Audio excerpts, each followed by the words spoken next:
आप सबका स्वागत है बैंकिंग साथी में। आज हम पढ़ेंगे डेली करंट अफेयर्स 25 और 26 मई का। तो हम ट्राई करें जो भी इन्फॉर्मेशन है वो अंडर 15 मिनट्स हो जाए। तो पहले करंट अफेयर्स के ऊपर बढ़ते हैं। पहला करंट अफेयर्स आ रहा है वर्ल्ड इकोनॉमिक फोरम की तरफ से, जिसमें बोला जा रहा है इन्होंने एक second edition of travel and tourism index निकाला है 2024 का। तो ये जो है ना सेकंड एडिशन है। तो आपके मन में अब क्वेश्चन चल रहा होगा इसका फर्स्ट एडिशन कब लॉन्च किया गया था।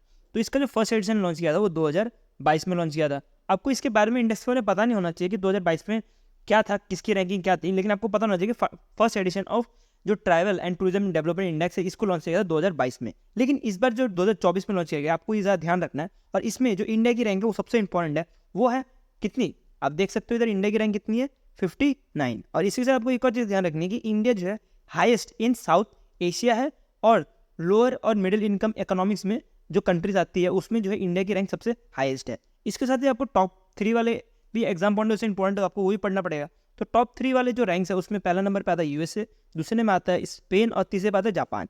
इसके साथ ही मैं बताना चाहूँगा इसमें टोटल जो कंट्रीज थे वो टोटल 119 कंट्रीज थे, जो कि इस इंडेक्स के अंतर्गत जो है देखा गया था कि कौन कौन से कंट्रीज आएंगे। टोटल कितने कंट्रीज थे, 119 कंट्रीज थे। तो इसमें से आपको बॉटम मोस्ट कंट्रीज से करके पूछ लिया जाता है। तो बॉटम मोस्ट कंट्री जो है वो माली था इस इंडेक्स में। आपको ये भी एग्जाम पॉइंट से ध्यान रखना है। नेक्स्ट करंट अफेयर्स में बढ़ते हैं।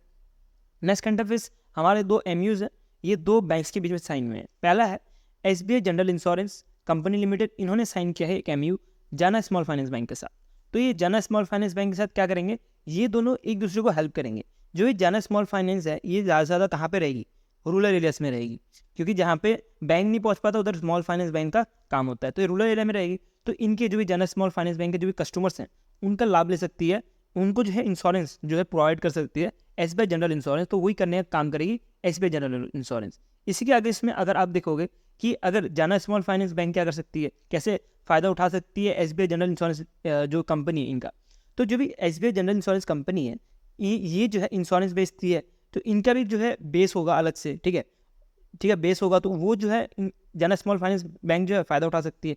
इसके साथ ही जब एसबीआई जनरल इंश्योरेंस जो है कुछ भी बेचेगी तो उसके बीच में जो कमीशन मिलेगा तो उसका भी लाभ जो है जाना स्मॉल फाइनेंस ले सकती है। तो इसमें जो है विन टू विन सिचुएशन है दोनों बैंक्स के बीच में। सॉरी थोड़ा अगर आपको नॉइज़ आ रहा होगा तो मेरे घर पे थोड़ा काम चल रहा है, तो आप इसको मेंटेन कर लेना। उसके बाद चलते हैं कि ये जो भी देने वाले हैं वो नॉन लाइफ इंश्योरेंस प्रोडक्ट के लिए ये जो है डिस्ट्रीब्यूशन एग्रीमेंट हुई है दोनों बैंक्स के बीच में।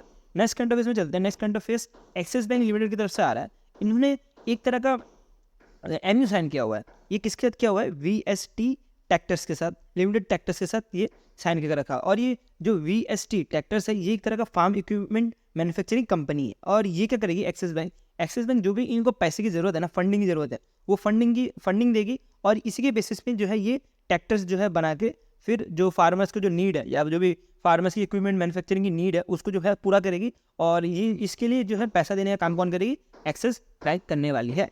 नेक्स्ट करंट अफेयर्स बढ़ते हैं कि आपने ये वाला लोगों तो बहुत बार देखा होगा, और किसी बंदे को नहीं पता तो बताना चाहूँगा।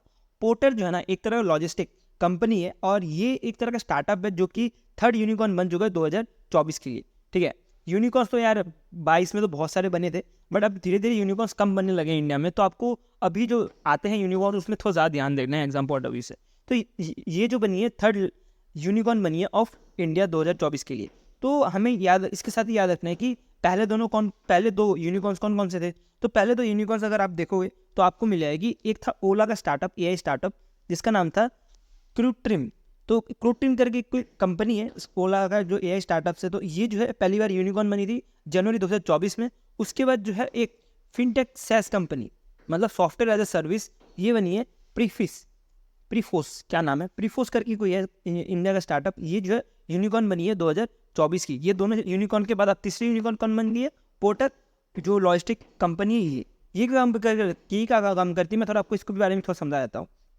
आपको अगर कभी कोई चीज़ पोस्ट करनी हो, आपको अगर कोई भी चीज़ पोस्ट करनी हो तो आप कहाँ जाओगे, पोस्ट ऑफिस जाओगे या ब्लू डार्ट जाओगे या जो भी जो फैसिलिटीज देती है उनके पास जाओगे, और वो फिर आपका जो भी पार्सल है वो डिलीवर कर देगा जो आपका डेस्टिनेशन लोकेशन है उधर। लेकिन पोर्टर में क्या होता है कि आपको जो है ना जाने की जरूरत नहीं पड़ती। आपके घर में बंदा जो है वो आएगा और आपसे जो भी पार्सल है वो लेके जाएगा, और वो जो है बाद में उधर जो भी इनका वो रहता है, मतलब जो भी जैसे मान लीजिए जो भी इनका वेयर हाउस होएगा या जो जहाँ पे ट्रांसफर करना है, जहाँ पे डिलीवरी करना है, डिलीवरी ऑफिस, वहाँ तक लेके जाने का काम ये एजेंट का ही होता है। तो आपको जो है पोस्ट ऑफिस जाने की जरूरत नहीं पड़ती, वो एजेंट आके आपके हाथ से जो है वो पोस्ट लेके जाता है। तो ये काम होता है पोर्टर का, जो कि अभी थर्ड लार्जेस्ट यूनिकॉर्न बन चुकी है 2024 की।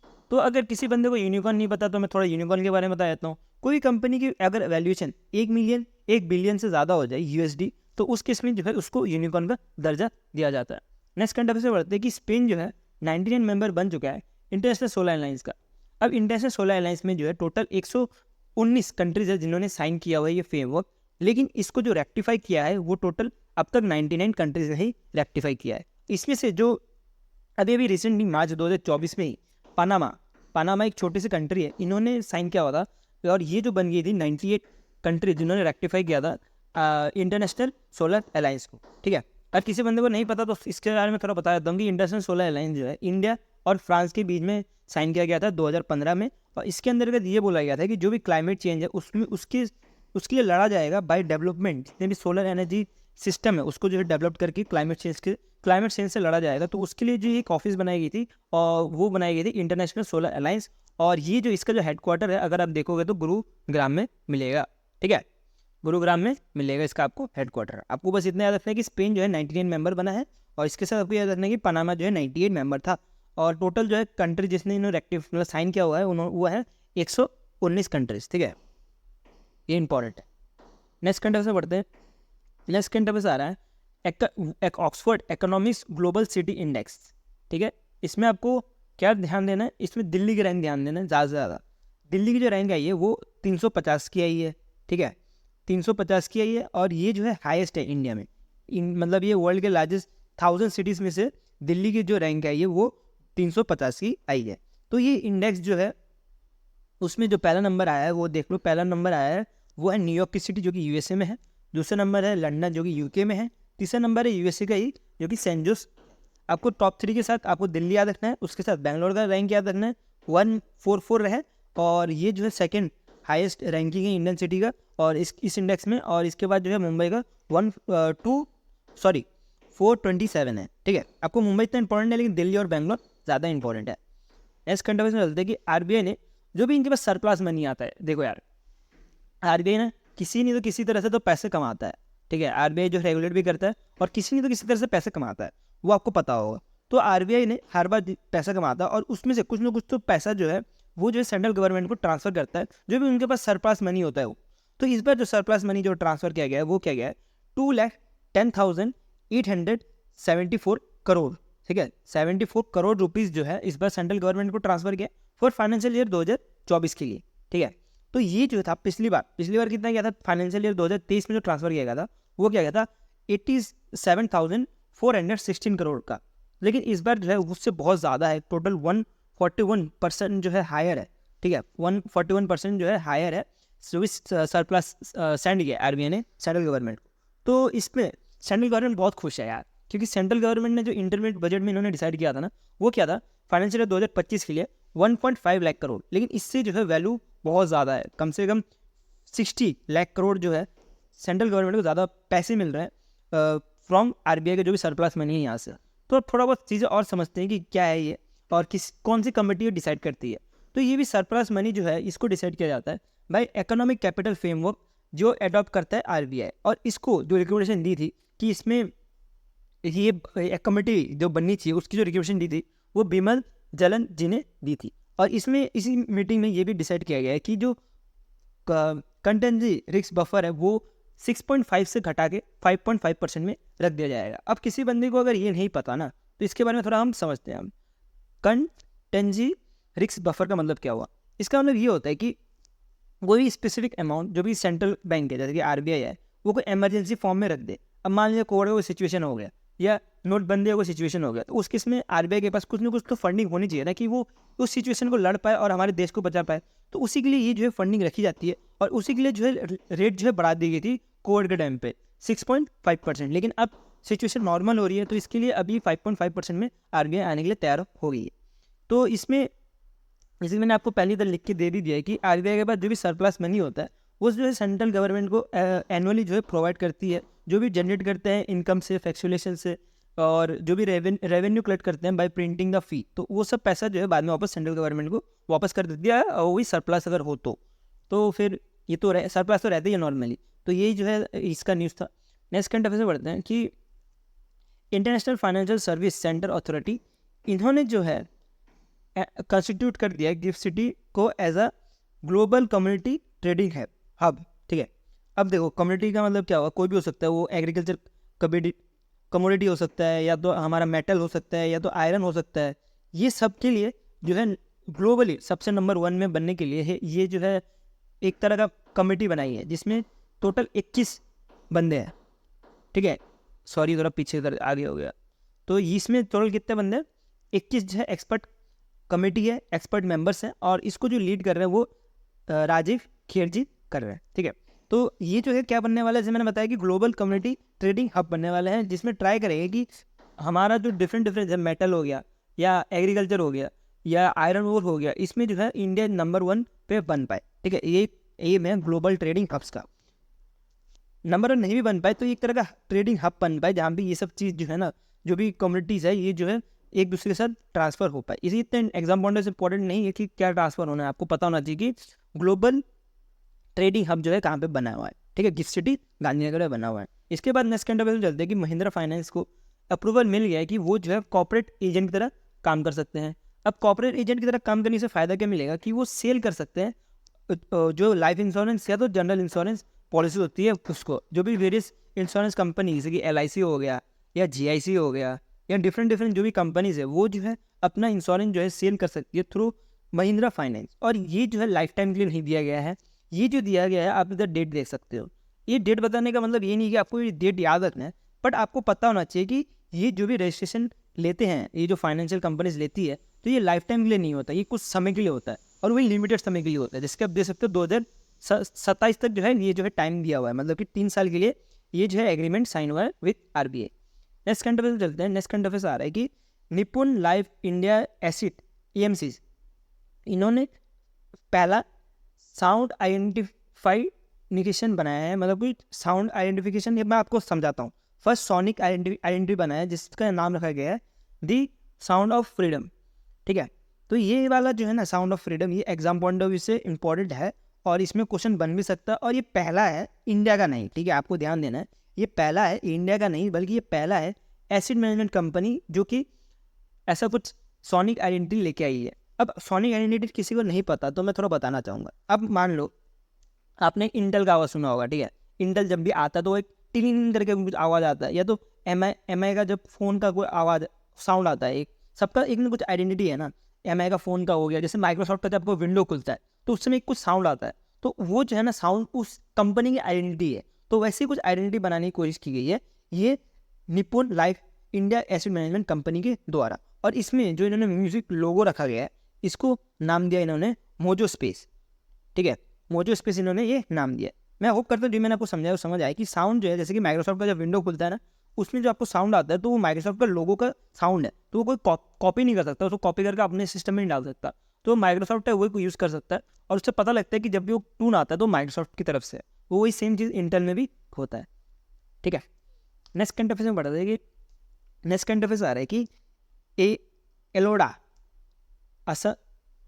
अस्ताना 2024 का कप, ये जो है अस्ताना काजाकिस्तान में हुआ था, और इसमें जो इंडिया को जो मेडल मिला वो टोटल 12 मेडल मिले, और जिसकी से इंडिया जो है 3rd नंबर पे फिनिश कर पाया।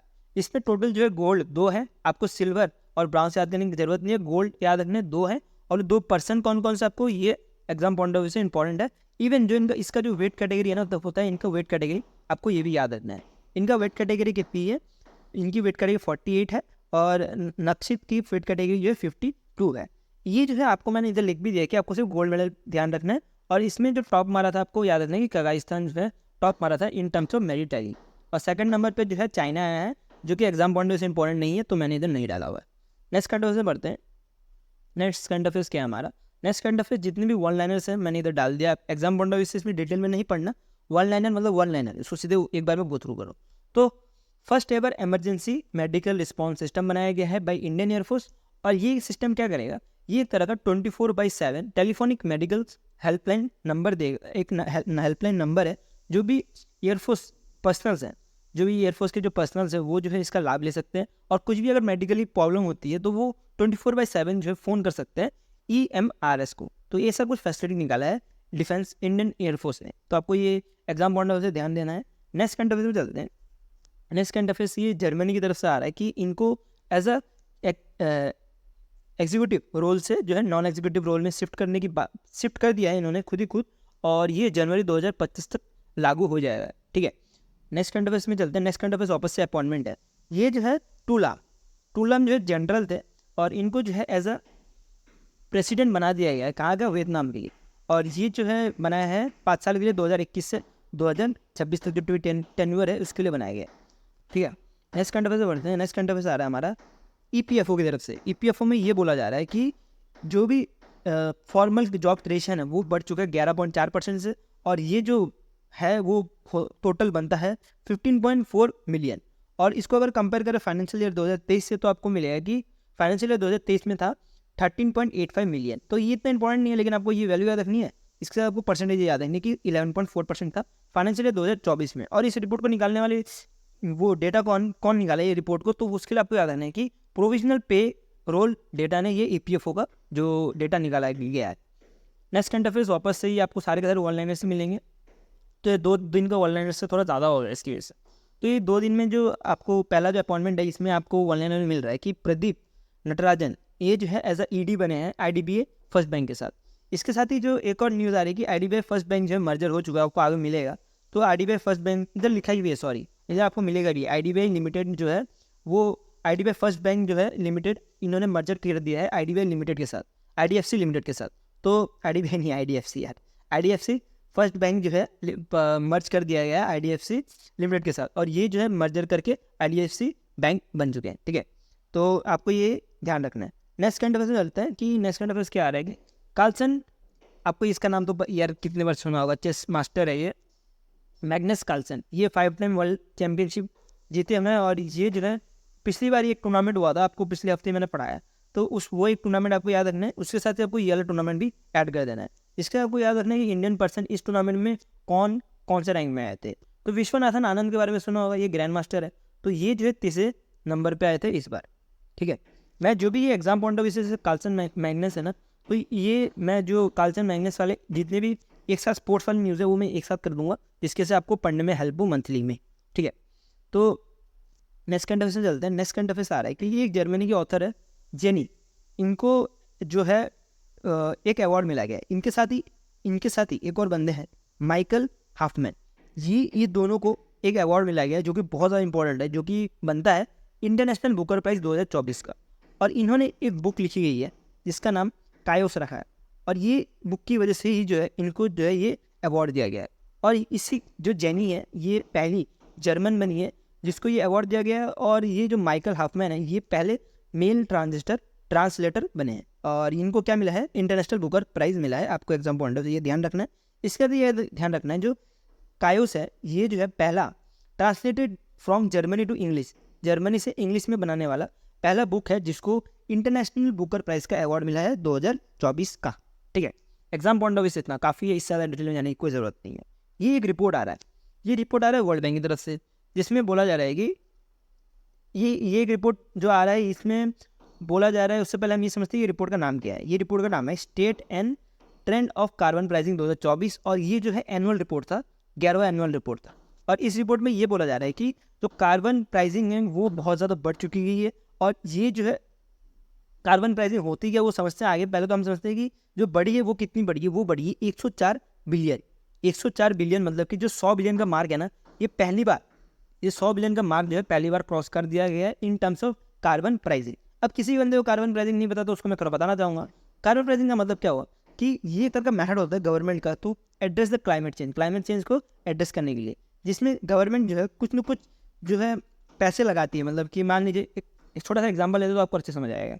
एक कोई फैक्ट्री है, ठीक है, ये फैक्ट्री बहुत ज़्यादा एमिशन कर रही है, तो वो एमिशन के बेस में गवर्नमेंट कुछ न कुछ जो है कॉस्ट लगाती है उस कंपनी में कि वो कंपनी को जो है वो कंपनी को कुछ न कुछ पैसे देने पड़ेंगे इन टर्म्स ऑफ डेवलपमेंट करने के लिए। जो भी आसपास के गांव हैं जहाँ पे ये काम चल रहा है, या तो कुछ जहाँ पे आप मान लीजिए वो फैक्ट्री जो है रिवर यूज़ कर रही है, वेस्टेज मतलब अपना जो भी वेस्ट है उसको पहुँचाने के लिए दूसरी एक जगह से दूसरी जगह, तो उस केस में जो है वो कंपनी को फंडिंग देनी पड़ती है। तो उसी केस को बोला जाता है कि कार्बन प्राइसिंग। ठीक है, तो ये गवर्नमेंट लगाती है कंपनीज के ऊपर। तो यही चीज़ होती है कार्बन प्राइसिंग के बारे में। तो मैंने आप होप करता हूँ जो मैंने आपको कार्बन प्राइसिंग के बारे में समझाया, इसी के साथ जो भी डेली करंट अफेयर्स समझाया वो आपको समझ आया। अगर आपको मेरे साथ कनेक्ट करना है टेलीग्राम ग्रुप में, तो आप इस लिंक में जा सकते हो, इवन मैं डिस्क्रिप्शन में डाल दूंगा।